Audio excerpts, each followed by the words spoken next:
So today I'm going to be replacing the rear shocks on my Mark III Volkswagen Cabrio because, yeah, they're pretty much gone. So first step, we're going to have to crawl back here, and behind the rear seats there are these little things. I don't know how to get this cap off yet. Let's see, how do I, oh, I think it just slides off. Let's see. There we go. And this bolt needs to come off. So as you can see, we've gotten this bolt loose. I'm gonna take it out. Take this washer thing off. There's one more bolt right there. So we're gonna get on it.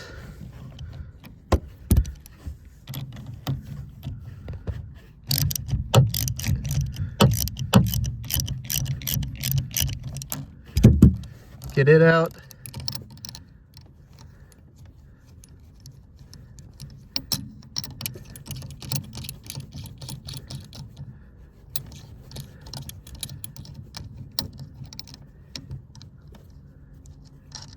And then this seal thing pops off.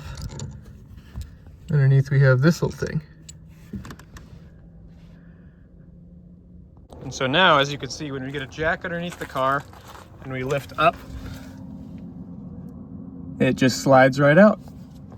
And now, as you can see, now we got to get this bottom bolt out. Now, if you look through this tube, you can see that there's a nut in there. Typically, you can just slide a wrench in there and get on the nut.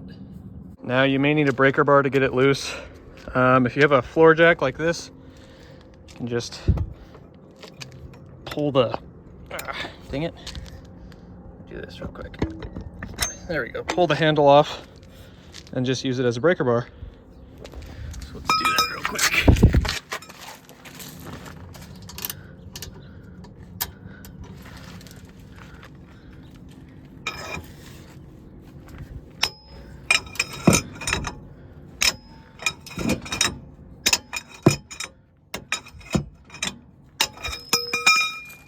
Just like that, it is loose enough to remove. All right, so now that you've got the McPherson struts out of the car, it's time to get the springs off of the shocks. Now, you need to use a spring compressor. I bought this one from Harbor Freight for 35 bucks. Definitely worthwhile to have around, and you'll definitely use it more than once. So I would recommend buying one. But if you don't want to, you can probably rent one from your local tire shop. Usually they have one or two that you can choose from. All right, so I've got my spring compressed enough, and you really don't need to compress it that much. You just need it to where the spring can move freely from the shock. So there's obviously a gap there and a gap down there. So now we could take this nut off and the whole thing will slide off. We can put it on the new shock. And now before you can get this nut loose, you're gonna need to get a adjustable wrench on the end here, just because this whole shock can spin free. So we'll put that right there and then we can loosen it. All right, so I've got the spring off and onto the new shock. When you pull the old spring off, the old bump stop is gonna kind of catch on this lip. You just have to yank really hard, it'll come off.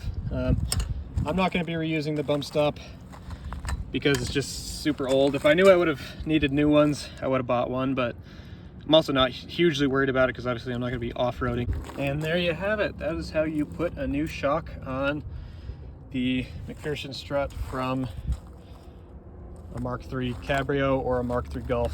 Now, obviously, it'd be pretty boring to watch me do the whole process in reverse, so I'm just going to set up a time lapse. Yeah, you can watch me put it back together, or if you decide not to, leave a like if you liked the video, subscribe. Have a good day.